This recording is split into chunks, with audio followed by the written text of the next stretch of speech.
铲屎官将一根毛线绑在小猫的脖子上，希望用这种办法来跟踪它的位置。可没想到猫咪的反跟踪意识超强，把所有人都耍得团团转，甚至就连定位器这样的高科技都被它轻松破解。那大家为什么对一只猫咪的行踪这么上心呢？原来是铲屎官怀疑猫咪出轨了。他家一共养了4只小猫，有这只叫阿强的公猫，还有他的妻子阿珍和他们的2个孩子。原本这是一个相亲相爱的和睦家庭，可就在最近，阿强的行为十分异常，每天深夜都会准时趴在大门前抓挠，然后推开门就急匆匆跑了出去。当女主发现想要阻止时，阿强已经消失得无影无踪，为此女主晚上都不敢锁门，还要站在大门口等他回来。好在阿强从不彻夜不归，但每次回来女主发现他都是萎靡不振的，就仿佛刚刚经历了一场大战。到家之后立刻就找东西狼吞虎咽吃了起来，感觉身体就像被掏空一样。他究竟干了什么事会如此的劳累呢？吃饱喝足后就躺在地上1秒入睡，种种迹象表明事情没有想象的那么简单。就连他的妻子也发现了丈夫的异常，这天晚上直接堵住了阿强的去路，恶狠狠地朝着丈夫哈气，仿佛在说你敢出去和小野猫鬼混就死定了。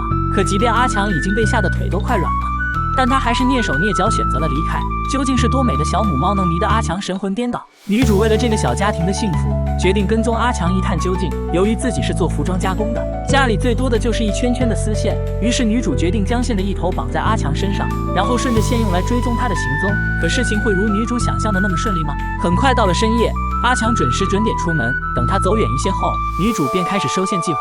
或许是因为线太细的缘故，才刚刚收了10几米就已经断开，看来这个办法是行不通了。于是第2天，女主花重金买来一个定位器，将它绑在小猫身上来定位坐标。一眨眼又到了深夜，阿强依旧准时出门，定位器显示他一直在附近的小区里四处游荡，最终停在一个地方后一动不动。大家见状马不停蹄地赶往了这个位置，希望可以当场抓个现行。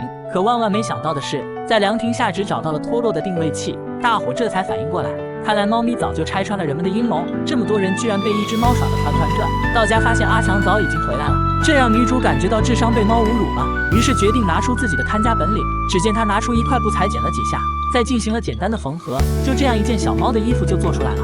但这让大家都非常的疑惑不解，难道靠一件普通衣服就能锁定小猫的位置吗？虽然这件衣服表面看起来平平无奇，其实里面却暗藏乾坤。只见女主拿剪刀给衣服侧面剪了个小口子，原来在里面装满了小米。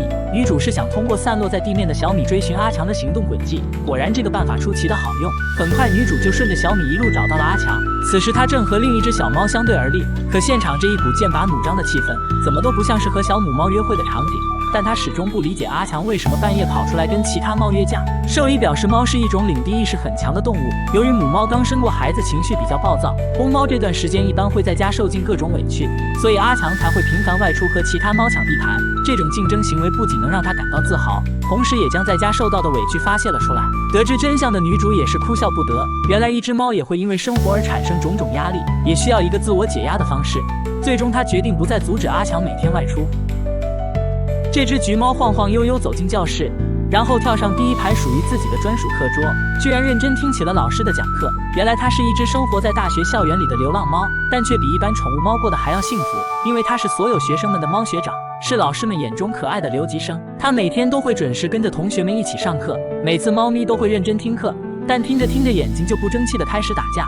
反正也不用考试，索性闭上眼睛舒服的睡上一觉，赶在课堂上呼呼大睡还不被责罚，估计只有这个小家伙能做到了吧。要是到了下课时间，老师还会暖心的提醒他醒醒。猫咪舒坦的打了个哈欠，忽然想到自己还有节编程课，于是又急匆匆赶往下一个教室，听着讲台上老师讲的各种代码编程，猫咪感觉头都快大了。即便如此，它还是强撑着没有逃课，愣是一直坚持听到了最后。课后老师还不断夸奖猫咪学习态度非常端正，猫咪在学校特别受同学们的欢迎和喜爱，不仅每天都有漂亮小姐姐抱着它，还有很多小姐姐都会随身给它带点零食。每当猫咪口渴的时候，只要跑到饮水机前喵喵2声，就立马有漂亮的学妹给它送上茶水。肚子饿的时候就朝食堂走去，同样是几声喵叫，就有懂事的学妹给它送来美味的食物。这个小家伙似乎很懂得如何与人类相处。上了一上午的课，小家伙决定趁休息时间出去放松一下。只见他来到电梯前，其他同学一看到是猫学长，都礼貌地让开了路，还会有人帮他开门。猫咪走进电梯后，只是用眼神轻轻一扫，就会有学弟帮他按下想去的楼层。等电梯到了1楼，他就迫不及待地来到教学楼门口，等待学弟学妹为他开门，随后便无忧无虑在地上撒泼打滚起来。学习了半天的他很懂得劳逸结合的道理。待到午休时间结束后，猫咪又要开始继续上课了。可没想到他兜兜转转好几圈，才发现自己走错了教室。抬头看了看课程表，才知道下午是音乐课。在猫咪溜达了20分钟后，终于找到了音乐课堂。可因为实在迟到了太久，小家伙被老师友善地请了出去。猫咪脸上满是愧疚，似乎希望老师可以网开一面。那么一只猫咪又是怎么出现在学校里的呢？并且还能得到全校师生的喜爱和照顾。在询问了很多人后，终于在一位小哥口中得知了猫咪的来历。原来就在几年前，小哥看见一位女士将猫咪遗弃在几公里外的街道上，然后开车头也不回地离开了这里。小家伙满是悲伤，开始了流浪生活。阴差阳错之下，来到了几公里外的大学校区里。喵星人虽然遭遇了主人的遗弃，但他依然对人类充满了信任。曾经作为家猫的他，对所有人都非常的友好，也因此得到了大家一致的疼爱。从那以后，猫咪就开始在学校流浪，每天坚持陪着同学们一起去教室上课。最后通过几年的不懈努力，成为了学校里留级最久的学生，也从学弟混成所有同学们的学长。全校师生的爱让小家伙过得无比幸福。大家还在校园里为猫咪腾出了一个角落，专门搭建了一个豪华的单人宿舍。居无定所的喵星人终于有了可以栖身的家。毛孩子虽然失去了固定的主人，但如今学校里所有爱他的人都是他的主人。希望小家伙在爱与温暖的陪伴下，好好学习，天天向上，争取早日成为一个猫博士。这位小哥往自家鱼池投放了几十条孔雀鱼，可没想到只是短短几个月的时间，整个鱼池就被密密麻麻的孔雀鱼大军占满，大大小小加起来估计已经有上万条了。小哥起初也只是想养点孔雀鱼作为观赏，万万没想到却意外实现了养鱼自由。然而这还并不是孔雀鱼大军的极限。孔雀鱼以其尾巴像孔雀开屏而得名，由于原生的孔雀鱼拥有多种的色彩花样，所以也被大家称为彩虹鱼，从而成为流行的水族观赏鱼之一。不过除了引人注目的外观，它们惊人的繁殖能力也是特点之一。孔雀鱼繁殖不受季节的限制，即使在冬季也能正常生产。如果在繁殖周期环境允许的条件下，约1个月可以繁殖一次，且每次可产10到120条为子鱼，年产载量是相当可观，因此也有100万鱼之称。而小鱼在养殖3到4个月之后，就具备生殖能力，可以再繁殖下一代。虽然它们的寿命只有短短的2-3年，但也架不住这恐怖无比的繁殖速度啊！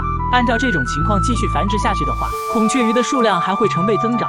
要不了多久，小哥就可以改行去卖鱼了。不过想要养活这么多孔雀鱼也不是件轻松的事。小哥这边刚捣鼓了点饲料丢进水池里，密密麻麻的孔雀鱼大军就争先恐后游了过来，拼命的互相争抢食物。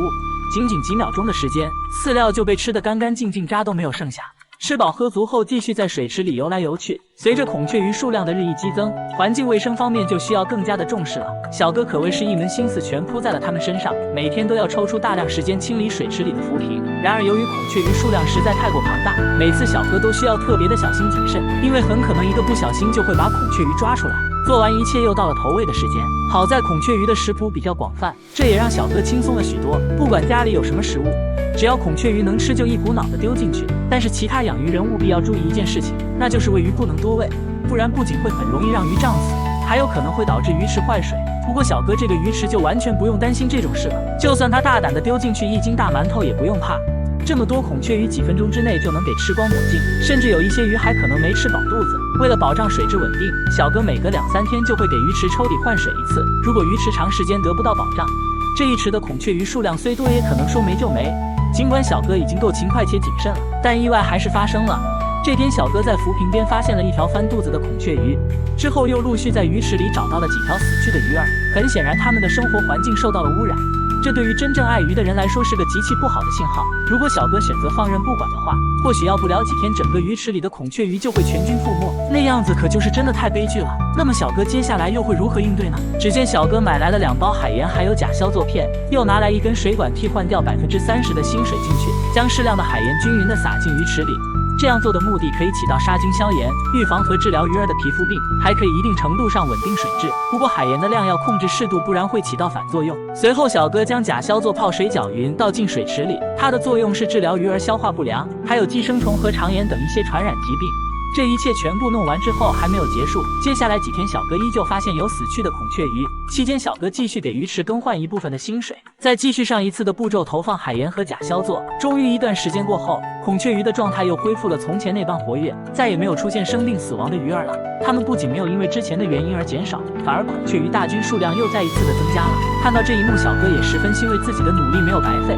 之后小哥变得更加勤快起来，不仅每天换着法子给他们提供各种不同的食物，还将换水频率由原先的3天一次改为2天一次。小哥起初只是想养一些鱼观赏愉悦心情，万万没想到却让自己变得更加勤快。平时疏于锻炼的他因此锻炼了身体，甚至还培养了自己的耐心，有效地释放了一些生活上的压力，同时提高了家里的空气质量。真不知道他养鱼观赏的计划是算成功还是失败的。不过到最后我还是没看出来，小哥养的这批孔雀鱼到底是个什么品种呢？